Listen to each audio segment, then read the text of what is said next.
Ok, on va passer au clean. Alors, il se trouve que quand vous animez avec des pegs, parfois on se dit, par exemple ici ma tête, si je regarde mon layer tête, c'est qu'un dessin tout le long qui a été animé avec un peg, pardon, ici. Du coup, on se dit, mais pourquoi donc m'embêter à cleaner? Mon dessin est déjà clean. J'aimerais bien pouvoir avoir que des dessins partout. Il se trouve que il existe un script qui permet justement de venir transformer ces clés d'animation en séquences de dessins. C'est-à-dire qu'au lieu que j'ai un seul dessin de tête avec mes clés, je vais avoir dessin 1, dessin 2, dessin 3, dessin 4, dessin 5, dessin 6, qui sont bien placés dans l'espace et j'aurai plus mes clés d'animation.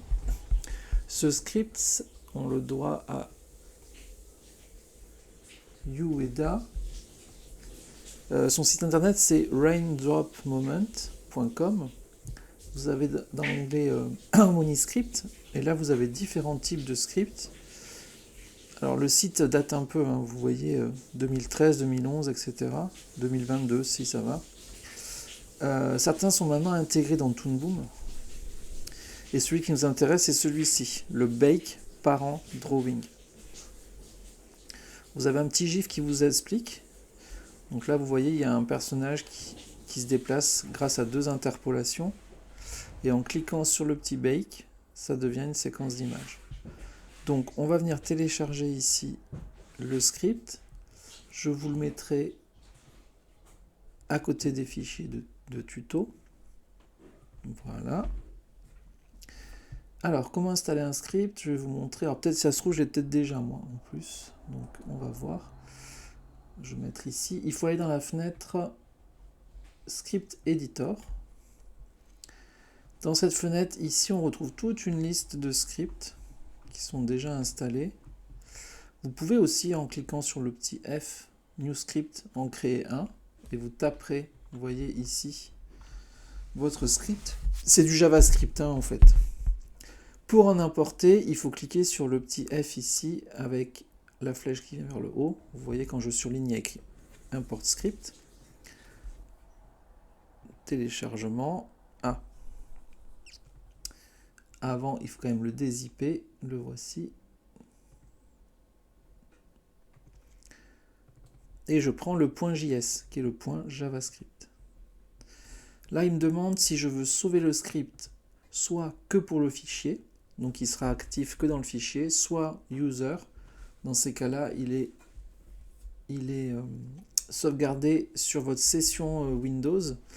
Et du coup, il sera toujours disponible, peu importe les nouvelles scènes que vous faites ou les fichiers que vous ouvrez. Donc c'est mieux de mettre user. Donc là, il est importé. On peut fermer cette fenêtre, elle ne nous sert plus.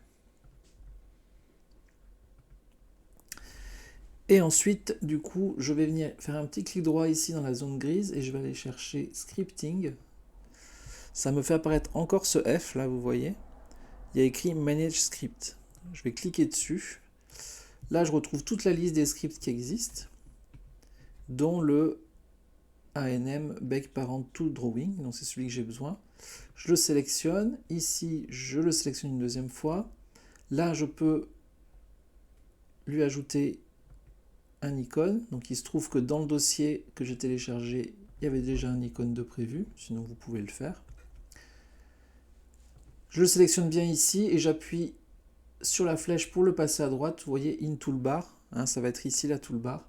Vous faites Apply et vous voyez il y a le petit Bake qui apparaît ici. OK. Maintenant, comment ça fonctionne? Pardon. Je vais d'abord baker le peg du nez. Donc je sélectionne comme ça la zone que je veux baker. Je clique sur le Bake. Donc là, vous avez plusieurs options. Est-ce que je bake, donc je fais une frame à chaque fois qu'il y a une substitution, donc à chaque fois qu'il y a une exposition de dessin. Là, moi, c'est pas le cas puisque j'ai qu'un dessin. Ce que je peux faire, c'est ça, bake frame when parent ASCII. Donc je vais avoir un nouveau dessin toutes les 2 frames puisque j'ai une clé toutes les 2 frames. Sinon, vous pouvez avoir aussi un bake toutes les frames.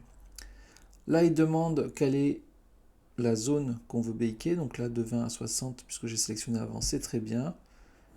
Préserver les trucs originaux, c'est très bien. Les positions aussi. Let's go. Et donc là, vous voyez mon nez ici, c'est devenu une séquence d'images. Hein, hop. Avec toutes les positions de nez que j'avais sur les pegs. Donc je vais faire la même chose maintenant pour la tête. Ici. Hop. Je vais baker les positions de tête. Ok. Il calcule. Et donc là, j'ai baké les positions de tête. Ce qu'on peut faire aussi, comme j'ai exactement la même exposition sur le layer head et nez, je peux les sélectionner, faire un clic droit et merge selected layers. Je vais le renommer head du coup. Et donc là, vous voyez maintenant dans le layer head, j'ai les positions, j'ai le nez. Bon là, je l'ai fait parce que c'était relativement proche. Je vais peut-être supprimer toute cette ligne tout le long. Mais du coup, ça vous permet de, si votre dessin était déjà clean, de venir le récupérer. Peut-être la main, je vais le faire, l'avant-bras aussi, mais vous voyez ici, il faudra quand même que je vienne redessiner. Le buste aussi, peut-être que je vais le faire. Mais ça vous permet de gagner pas mal de temps si déjà à la base, vous aviez un dessin propre. Alors après, pour les animes secondaires, là par contre, il va falloir quand même que je le fasse image par image.